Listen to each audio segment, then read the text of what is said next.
શ્રી દ્વારિકા ગૌશાળાના નવનિર્માણ પ્રસંગે આયોજિત અને ગૌ માતાના લાભાર્થે આજે ભીમ અગિયારસ અને અનેક પ્રકારની અગિયારસના પવિત્ર પાવન દિવસે આપ સૌનું દ્વારકા ગૌશાળા કમિટી વતી હૃદયસ્થ સ્વાગત. જે મહેમાનોને કથામંચ પર નિમંત્રી રહ્યો છું, આરતીમાં જે મેં સહભાગી થવાનું છે એમનો ઉલ્લેખ મારી ઉદ્ઘોષણામાં રહેશે. એ મહેમાનો આરતીમાં જોડાવા માટે કથામંચ પર સ્થાન જાળવી રાખશે.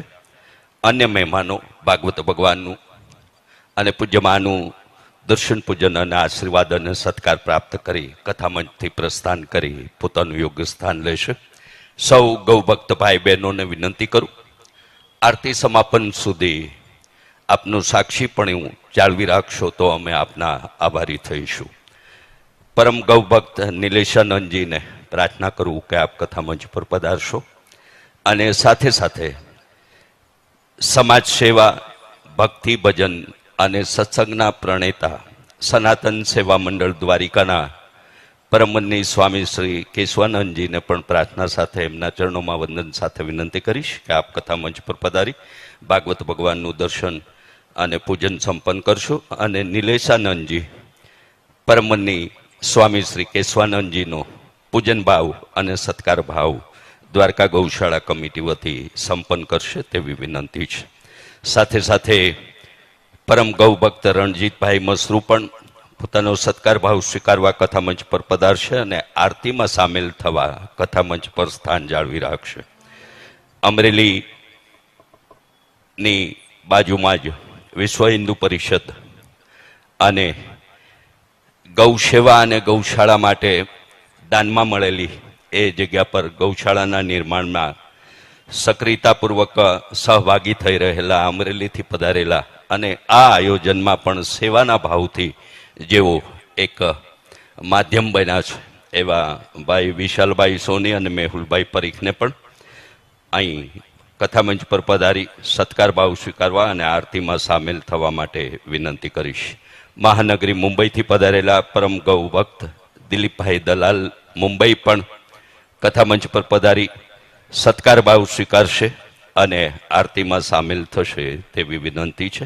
સમયના અભાવે ફરી મારી વાતનું પુનરાવર્તન ન કરી શકું તો ક્ષમા સાથે આપ જરા ધ્યાનથી મારી વાતને આપ શ્રવણ કરશો એવું પણ સહકારની અપેક્ષા રાખીશ. સાથે સાથે સંજયભાઈ નકુમ આરતીમાં સામેલ થવા પધારશે. શ્રી અરવિંદભાઈ રાયમગિયા પણ આરતીમાં સામેલ થવા માટે પધારશે. ચંદુભાઈ બારાઈ પરિવાર સાથે, નરેન્દ્રભાઈ કક્કડ પરિવાર સાથે અને પ્રભુદાસભાઈ રૂપારેલિયા પણ પોતાના પરિવાર સાથે આરતીમાં સામેલ થવા પધારશે. જેમના સત્કાર ભાવ સંપન્ન થાય એ કથામંચથી પ્રસ્થાન કરી પોતાનું યોગ્ય સ્થાન લેશે. સંજયભાઈ નકુમ અને અરવિંદભાઈ રાયમગિયાને પણ વિનંતી કરીશ આપ આરતીમાં સામેલ થશો. 74 વર્ષની ઉંમર છે. જેમને બંને પગના સાંધાઓના ઓપરેશન પણ કરાવ્યા છે અને હૃદયનું પણ જેમને ઓપરેશન કરાવ્યું છે, છતાં સ્વામીજી આપ પણ આરતીમાં સામેલ થવા સ્થાન જાળવી રાખશો તો ઉપકૃત થઈશું. આપની જેવી અનુકૂળતા અને અનુમતિ પ્રમાણે એવી 400 ગાડી જેટલી નિરણની અને રજકો ગૌ માતાને અલગ અલગ ગૌશાળાઓમાં જઈ મોકલાવી પોતે જાતે જ એમની નિદર્શન અને સાથે પોતાની સેવા આપી રહ્યા છે એવા બલોલથી પધારેલા પસાભાઈ પટેલ અને એમના અર્ધાંગીની પૂરીબેન પસાભાઈ પટેલને પણ આપણે એકવાર તાલીઓથી વધાવીએ.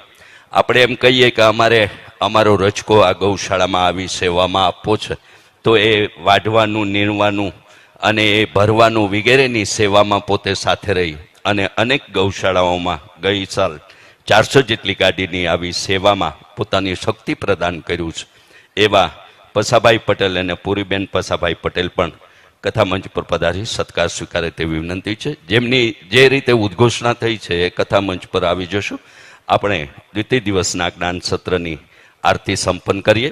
તૃતીય દિવસના પૂજ્યમાના શ્રી મુખેથી પ્રવાહિત થતી આ રસ અમૃતની રસધારાના આપણે સૌ સાક્ષી બનીએ એવી ભાગવત ભગવાનના શ્રી ચરણોમાં દ્વારકાધીશના શ્રી ચરણોમાં પ્રાર્થના સાથે ફરી આજના દ્વિતીય જ્ઞાન સત્રના સાક્ષી બનેલા સૌનું દ્વારકા ગૌશાળા કમિટી વતી હાર્દિક સ્વાગત અને ઉદ્ઘોષક શરદ વ્યાસ અમરેલીના સૌને જય ગિરનારી, જય ગૌ માતા, જય ગોપાલ.